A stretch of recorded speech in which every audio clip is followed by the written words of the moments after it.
Hello friends, मैं Pankaj crazy जी के trick पर एक बार फिर से आप सभी का स्वागत करता हूं। तो फ्रेंड्स, पॉलिटी की इस सीरीज में हमने जो लास्ट टॉपिक डिस्कस किया है वो है इंडियन पार्लियामेंट, जहां पर हमने लोकसभा और राज्यसभा के जितने भी इंपॉर्टेंट क्वेश्चन हैं उन सभी क्वेश्चन को कवर किया है। तो फ्रेंड्स, इस सीरीज को आगे बढ़ाते हुए आज हम पॉलिटी के एक और महत्वपूर्ण टॉपिक मंत्री परिषद को डिस्कस करने वाले हैं। तो अगर आपको किसी भी टॉपिक की पीडीएफ डाउनलोड करना है तो आप क्रेजी जी के ट्रिक की एप्लीकेशन पर चले जाइए दोस्तों, वहां पर आपके लिए सभी पीडीएफ अवेलेबल हैं। और अगर आपने इसके पहले के वीडियो नहीं देखे हैं तो हमारी पॉलिटी की प्लेलिस्ट को फॉलो कर लीजिए, वहां पर आपके लिए सभी वीडियो उपलब्ध हैं। तो चलिए स्टार्ट करते हैं। पहला क्वेश्चन देखिए, भारतीय संविधान के किस भाग में मंत्री परिषद का उल्लेख किया गया है? तो आइए दोस्तों, सबसे पहले मैं आपको मंत्री परिषद के कुछ महत्वपूर्ण आर्टिकल और कुछ महत्वपूर्ण फैक्ट बता देता हूं, जिससे इस टॉपिक के जितने भी क्वेश्चन हम यहां पर डिस्कस करेंगे उन सभी के आंसर आपको बहुत ही इजीली मिल जाएंगे। और अगर आप इस टॉपिक को और डिटेल में पढ़ना चाहते हैं तो इस टॉपिक की एक ऑडियो क्लिप मैंने बना रखी है, जिसकी लिंक आपको डिस्क्रिप्शन में दी गई है। आप उस ऑडियो को सुन लीजिए दोस्तों, तो इस टॉपिक के जितने भी क्वेश्चन आपको एग्जाम में पूछे जा सकते हैं वो सभी आपके इजीली कवर हो जाएंगे। ओके, तो देखिए, भारतीय संविधान के भाग 5 के अंतर्गत संविधान में मंत्री परिषद का उल्लेख देखने को मिलता है। अब यहाँ पर हमें 3 इंपॉर्टेंट आर्टिकल को याद करना पड़ेगा दोस्तों, आर्टिकल 74, आर्टिकल 75 और आर्टिकल 78। देखिए, आर्टिकल 74 यह प्रावधान करता है कि राष्ट्रपति को सलाह और सहायता देने के लिए मंत्री परिषद होगी, जिसका प्रधान नेता प्रधानमंत्री के नाम से जाना जाता है। तो प्रधानमंत्री और उसके नीचे जितने भी मंत्री हैं ये मंत्री परिषद में गिने जाते हैं। देखिए, देश का सबसे सर्वोच्च पद राष्ट्रपति का माना जाता है। अब देश में राष्ट्रपति अगर कोई भी काम करेगा तो वो प्रधानमंत्री और उसकी मंत्री परिषद की सिफारिश पर ही करेगा। इसीलिए देखिए, राष्ट्रपति जो है देश में नाम मात्र का प्रधान होता है, जबकि वास्तविक शक्तियां जो हैं वो प्रधानमंत्री के हाथों में दी गई है। अब क्वेश्चन आता है कि केंद्र में मंत्री बनने के लिए न्यूनतम कितनी एज आवश्यक है? तो देखिए दोस्तों, केंद्र में मंत्री बनने के लिए किसी भी व्यक्ति को या तो लोकसभा का सदस्य होना चाहिए या फिर राज्यसभा का सदस्य होना चाहिए। अब देखिए, लोकसभा के सदस्य बनने के लिए न्यूनतम 25 वर्ष की आयु आवश्यक है और राज्यसभा का सदस्य बनने के लिए न्यूनतम 30 वर्ष की आयु होना चाहिए। अब देखिए, अगर केंद्र में कोई भी व्यक्ति मंत्री बनना चाहता है तो वो लोकसभा का भी सदस्य हो सकता है और राज्यसभा का भी सदस्य हो सकता है। तो किसी भी व्यक्ति को प्रधानमंत्री या अन्य मंत्री बनने के लिए न्यूनतम 25 वर्ष की आयु पूरी कर लेनी चाहिए। ओके, इसके बाद क्वेश्चन आता है कि मंत्री परिषद में अधिकतम कितने व्यक्तियों को शामिल किया जा सकता है? तो देखिए दोस्तों, पहले क्या होता था कि केंद्र में अगर कोई सरकार बनी और उसे जितनी भी पार्टियों ने समर्थन दिया है, सबको खुश करने के लिए उनके व्यक्तियों को मंत्री बना दिया जाता था, जिससे मंत्री परिषद का जो आकार है वो बहुत ज़्यादा बड़ा हो जाता था। इसीलिए भारत के संविधान में 2003 में 51वां संविधान संशोधन किया गया और 51वें संविधान संशोधन के तहत यह निर्धारित कर दिया गया कि मंत्री परिषद की जो संख्या है लोकसभा की कुल संख्या का 15% से ज़्यादा नहीं होना चाहिए। तो देखिए, लोकसभा की अधिकतम संख्या 552 है, तो इसका 15% से ज़्यादा मंत्रियों को मंत्री परिषद में शामिल नहीं किया जा सकता। क्लियर? इसके बाद देखिए दोस्तों, संविधान के आर्टिकल 75 में मंत्रियों से संबंधित प्रावधानों का उल्लेख किया गया है। किसी भी व्यक्ति को किस दशा में मंत्री बनाया जाएगा और किस सिचुएशन में मंत्री परिषद को बर्खास्त किया जा सकता है, इसका उल्लेख संविधान के आर्टिकल 75 में किया गया है। देखिए, आर्टिकल 75 यह प्रावधान करता है कि प्रधानमंत्री की जो नियुक्ति है वह राष्ट्रपति द्वारा की जाती है और प्रधानमंत्री की सिफारिश पर अन्य मंत्रियों की नियुक्ति भी राष्ट्रपति द्वारा ही की जाती है। इसीलिए देखिए, प्रधानमंत्री और अन्य मंत्रियों को उनके पद की शपथ भी राष्ट्रपति ही दिलाते हैं। तो सभी मंत्री की नियुक्ति भी राष्ट्रपति द्वारा की जाती है और इन्हें पद की शपथ भी राष्ट्रपति द्वारा दिलाई जाती है। देखिए, अगर किसी भी व्यक्ति को मंत्री बनना है तो उसे लोकसभा या राज्यसभा का सदस्य होना अनिवार्य है। अगर वो दोनों सदनों में से किसी का भी सदस्य नहीं है दोस्तों, फिर भी वह मंत्री बन सकता है, लेकिन मंत्री नियुक्ति किए जाने के 6 माह के अंदर उसे दोनों में से किसी एक सदन की सदस्यता लेनी पड़ेगी। यही कंसेप्ट प्रधानमंत्री पर भी लागू होता है।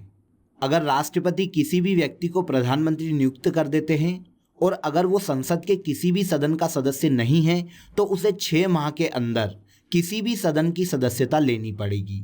अगर वह 6 माह के अंदर सदस्यता ले लेता है तब तो वह मंत्री बना रहेगा, लेकिन अगर सदस्यता नहीं ले पाता तो उसे अपना मंत्री पद छोड़ना पड़ेगा। अब देखिए, केंद्र में अगर किसी भी पार्टी को सरकार बनाना है तो उसे केवल लोकसभा में बहुमत हासिल होना चाहिए। इसीलिए मंत्रिपरिषद सामूहिक रूप से लोकसभा के प्रति उत्तरदायी होती है। अब देखिए, यहाँ पर 2 कंसेप्ट को समझिए, एक है मंत्रिपरिषद और एक होता है विपक्ष। ये दोनों ही हमें लोकसभा में देखने को मिलते हैं। अगर लोकसभा में किसी भी पार्टी के पास बहुमत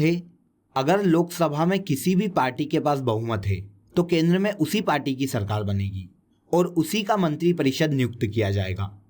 और इसके अलावा कोई भी पार्टी अगर लोकसभा की कुल सीटों का 1/10 सीटें जीत लेती है तो वो लोकसभा में विपक्ष का दर्जा प्राप्त कर लेती है। अब देखिए दोस्तों, विपक्ष को अगर यह एहसास हो जाता है कि जिस पार्टी की केंद्र में सरकार है उसका लोकसभा में बहुमत खत्म हो चुका है, तो लोकसभा के 50 सदस्य मिलकर लोकसभा में मंत्रिपरिषद के खिलाफ अविश्वास प्रस्ताव ला सकते हैं। तो अगर आपसे कभी भी क्वेश्चन ऐसा पूछा जाए कि अविश्वास प्रस्ताव कौन लाता है, तो याद रखिएगा दोस्तों, अविश्वास प्रस्ताव हमेशा लोकसभा में लाया जाता है और ये हमेशा विपक्ष द्वारा लाया जाता है। इसके विपरीत मंत्रिपरिषद जो है लोकसभा में अपना बहुमत सिद्ध करने के लिए विश्वास प्रस्ताव लेकर आती है। तो केंद्र में जो गवर्नमेंट है वो विश्वास प्रस्ताव लेकर आती है और विपक्ष जो है वो अविश्वास प्रस्ताव लेकर आता है।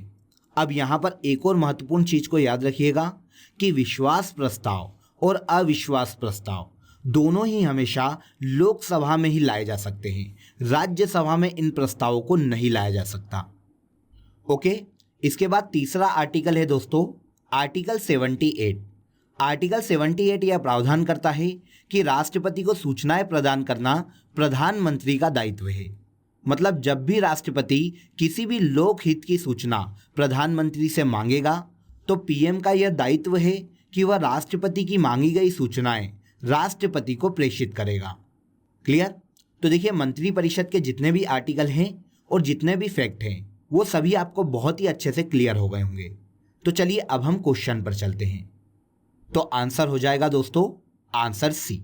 भारतीय संविधान के भाग 5 में मंत्रिपरिषद का उल्लेख किया गया है।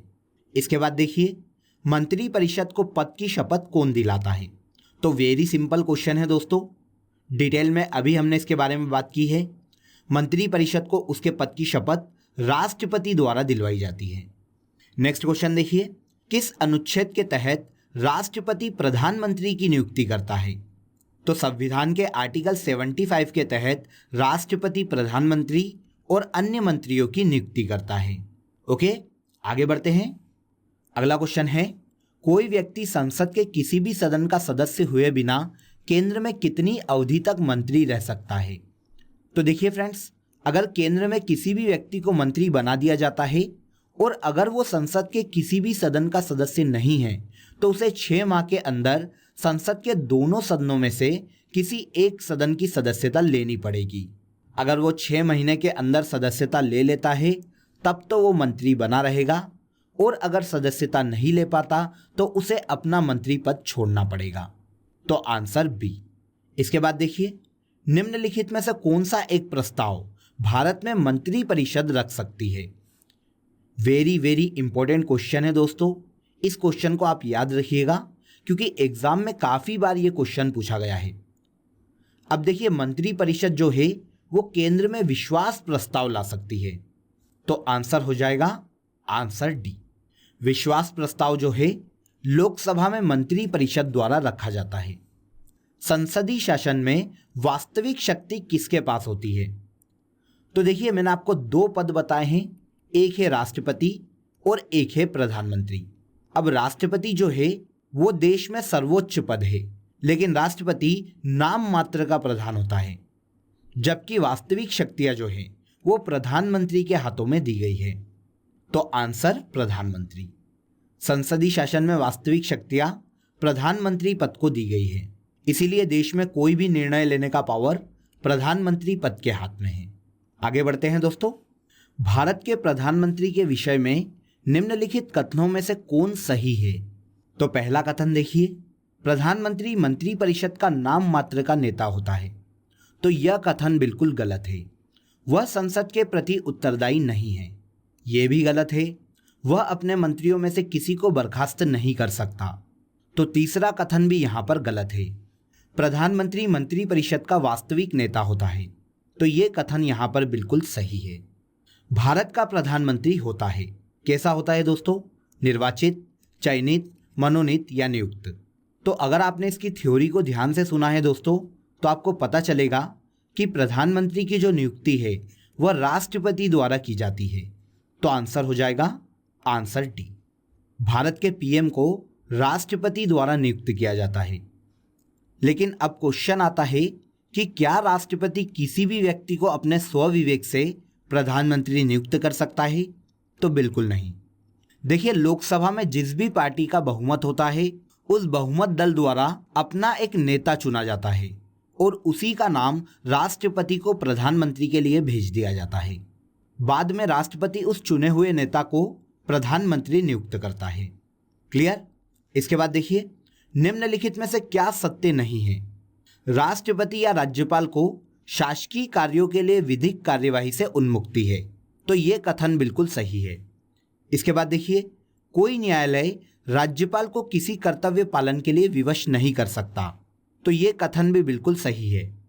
एक राज्यपाल को व्यक्तिगत कार्यों हेतु सिविल कार्यवाही लाने के लिए 2 मास की लिखित सूचना अवश्य देनी होगी।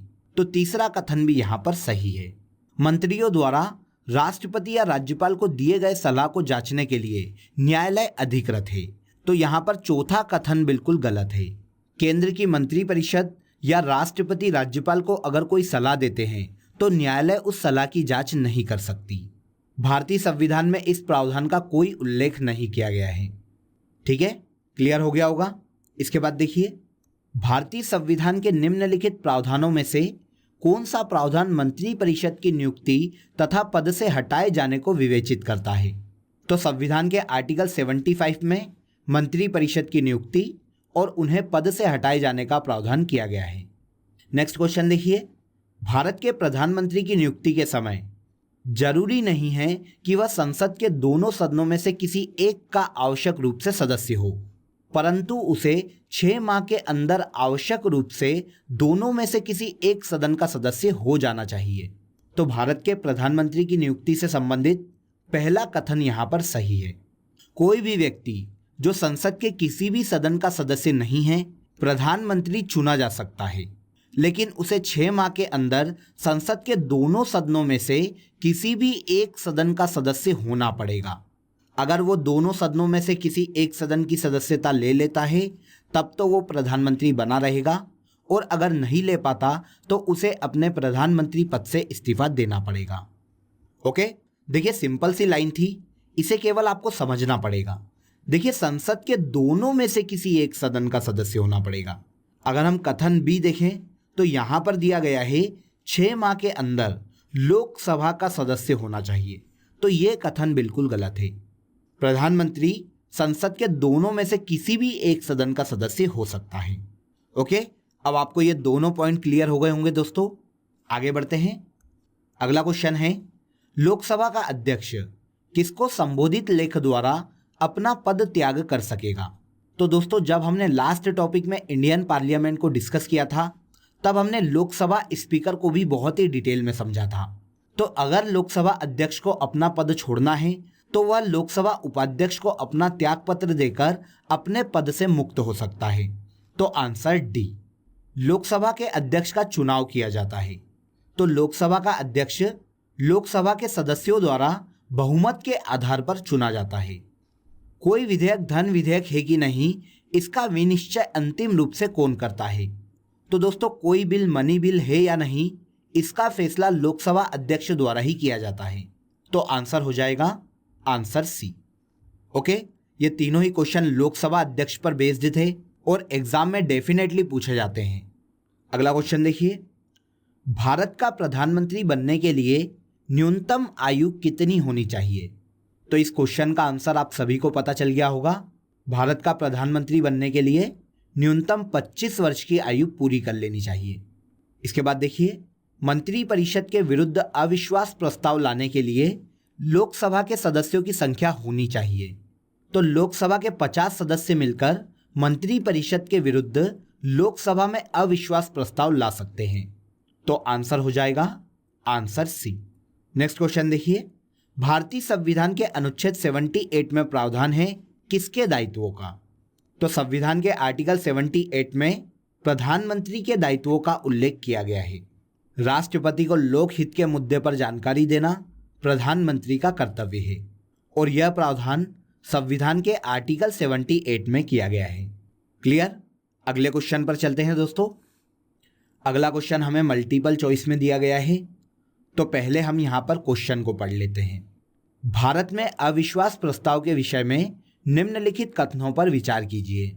तो पहला कथन देखिए, भारत के संविधान में किसी अविश्वास प्रस्ताव का कोई उल्लेख नहीं है। तो ये कथन बिल्कुल सही है।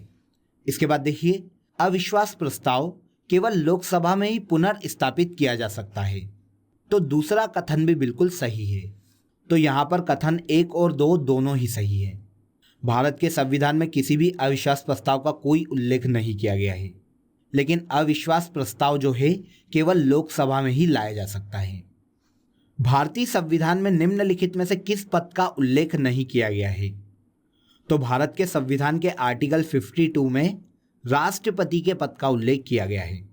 आर्टिकल 148 में सीएजी के पद का उल्लेख किया गया है और आर्टिकल 63 में उपराष्ट्रपति के पद का उल्लेख किया गया है, लेकिन उप प्रधानमंत्री के पद का उल्लेख भारतीय संविधान में नहीं किया गया। तो आंसर डी। प्रधानमंत्री को राष्ट्रपति के द्वारा नियुक्त किया जाता है। तो आंसर सी। पीएम को लोकसभा नहीं चुन सकती, संसद नहीं चुन सकती और लोकसभा में बहुमत प्राप्त पार्टी द्वारा नामित नहीं किया जा सकता। किस सदन के सदस्यों द्वारा बहुमत से अविश्वास प्रस्ताव पास होने पर मंत्रिपरिषद को त्यागपत्र देना पड़ेगा? तो अगर लोकसभा में अविश्वास प्रस्ताव पास हो जाता है तो मंत्रिपरिषद को अपना त्यागपत्र देना पड़ेगा। तो आंसर हो जाएगा आंसर ए, क्योंकि अविश्वास प्रस्ताव जो है हमेशा लोकसभा में ही लाया जा सकता है। आगे देखिए, उदारीकरण, निजीकरण और भूमंडलीकरण मतलब लिबरलाइजेशन, प्राइवेटाइजेशन और ग्लोबलाइजेशन की नई आर्थिक नीति घोषित की गई थी। इस वक्त भारत के प्रधानमंत्री कौन थे? तो देखिए, भारत में एलपीजी मतलब लिबरलाइजेशन, प्राइवेटाइजेशन और ग्लोबलाइजेशन जो है 1991 में लागू किया गया था और इस वक्त भारत के प्रधानमंत्री पीवी नरसिम्हा राव थे। तो आंसर सी। देखिए, 1991 के पहले भारत की जो इकोनॉमी है वो क्लोज इकोनॉमी थी, जिसे बंद अर्थव्यवस्था के नाम से जाना जाता है। 1991 में भारतीय इकोनॉमी को विश्व के देशों के लिए खोला गया, जिसे एलपीजी योजना के नाम से जाना जाता है और इस वक्त भारत के प्रधानमंत्री पीवी नरसिम्हा राव थे। आगे चलते हैं। भारत में स्वतंत्रता के पश्चात प्रथम मंत्रिमंडल का कानून मंत्री कौन था? तो देखिए फ्रेंड्स, यहाँ से क्वेश्चन बहुत ज़्यादा एग्जाम में पूछे जाते हैं, तो आप अंतरिम मंत्रिमंडल और स्वतंत्र भारत का जो पहला मंत्रिमंडल है उसकी सूची को याद कर लीजिएगा। यहाँ पर मैं आपको इस क्वेश्चन का आंसर बता देता हूँ। देखिए, स्वतंत्रता के पश्चात BR अम्बेडकर पहले मंत्रिमंडल में कानून मंत्री थे। इसके बाद देखिए, निम्नलिखित में से कौन से व्यक्ति ने स्वतंत्र भारत के प्रथम गृह मंत्री के रूप में कार्य किया? तो सरदार वल्लभ भाई पटेल, जिन्हें भारत में लौह पुरुष के नाम से जाना जाता है, ये भारत के पहले गृह मंत्री और भारत के पहले उप प्रधानमंत्री भी रह चुके हैं। तो आंसर डी। भारत के प्रथम उप प्रधानमंत्री कौन थे? अभी हमने डिस्कस किया है, सरदार वल्लभ भाई पटेल। क्लियर? आगे बढ़ते हैं। निम्न कथनों पर विचार कीजिए और दिए गए कूटों से सही उत्तर का चयन कीजिए। तो देखिए, सबसे पहला कथन ए, किसी व्यक्ति को उप प्रधानमंत्री कहना केवल राजनीतिक निर्णय है। तो ये बिल्कुल सही है, क्योंकि उप प्रधानमंत्री का पद भारतीय संविधान में नहीं दिया गया है। इसके बाद कारण आर देखिए, वह उसे प्रधानमंत्री का कोई अधिकार प्रदान नहीं करता। तो कारण भी यहाँ पर बिल्कुल सही है, लेकिन कथन और कारण यहाँ पर दोनों एक दूसरे से रिलीवेंट नहीं है। तो आंसर बी, ए और आर दोनों सही है तथा आर ए की सही व्याख्या नहीं करता है। इसके बाद देखिए, भारतीय संविधान के संदर्भ में निम्नलिखित कथनों पर विचार कीजिए। तो पहला कथन है, संघ मंत्री परिषद लोकसभा के प्रति सामूहिक रूप से उत्तरदायी होगी। तो पहला कथन यहां पर बिल्कुल सही है। संघ के मंत्री प्रधानमंत्री के प्रसाद पर्यंत अपने पद धारण करेंगे। तो यहां पर सेकेंड कथन गलत है, क्योंकि संघ के जो मंत्री हैं वो राष्ट्रपति के प्रसाद पर्यंत अपने पद पर रहते हैं, न कि प्रधानमंत्री के प्रसाद पर्यंत। तो आंसर ए, यहां पर केवल एक सही है। क्लियर? आगे बढ़ते हैं दोस्तों। स्वतंत्र भारत के प्रथम लोकसभा अध्यक्ष कौन थे? तो भारत की स्वतंत्रता के बाद जब 1952 में लोकसभा का गठन किया गया तो भारत के पहले लोकसभा अध्यक्ष जी.वी. मावलंकर थे और वर्तमान में भारत के लोकसभा अध्यक्ष ओम बिड़ला है। नेक्स्ट क्वेश्चन है, निम्नलिखित में से कौन सा शब्द भारत के संविधान में उल्लेखित नहीं है? तो सबसे पहले वार्षिक वित्तीय विवरण की अगर बात हो रही है तो यह भारत के संविधान के आर्टिकल 112 में उल्लेखित है। विनियोग विधेयक भारत के संविधान के आर्टिकल 114 में है और भारत की संचित निधि का प्रावधान भारतीय संविधान के आर्टिकल 266 में किया गया है। लेकिन बजट शब्द का उल्लेख भारतीय संविधान में कहीं पर भी नहीं किया गया है। तो आंसर हो जाएगा आंसर सी, भारतीय संविधान में बजट शब्द का कोई भी उल्लेख नहीं किया गया है। लास्ट क्वेश्चन देख लीजिए दोस्तों, निम्नलिखित संविधान संशोधन में से कौन सा एक यह बताता है कि मंत्रिमंडल में कुल मंत्रियों की संख्या प्रधानमंत्री को सम्मिलित करते हुए लोकसभा के सदस्यों की कुल संख्या के 15% से ज़्यादा नहीं होगी? बहुत ही महत्वपूर्ण क्वेश्चन है, ये यूपीएससी की 2009 की एग्जाम में पूछा गया था दोस्तों। तो 51वां संविधान संशोधन जो कि 2003 में किया गया था, इस संविधान संशोधन में यह प्रावधान किया गया कि मंत्रिपरिषद की कुल संख्या लोकसभा की कुल संख्या का 15% से ज़्यादा नहीं होना चाहिए। तो आंसर हो जाएगा दोस्तों आंसर बी। क्लियर? तो फ्रेंड्स, यहाँ पर हमने मंत्रिपरिषद से संबंधित जितने भी क्वेश्चन एग्जाम में पूछे जा सकते हैं उन सभी को डिटेल में पढ़ा है और इसके सभी आर्टिकल को समझा है। अगर आपको ये वीडियो पसंद आया हो तो वीडियो को लाइक करें, शेयर करें और हमारे चैनल को सब्सक्राइब जरूर कर लें। आपसे फिर मुलाकात होगी नेक्स्ट वीडियो में। बने रहिए हमारे साथ। जय हिंद।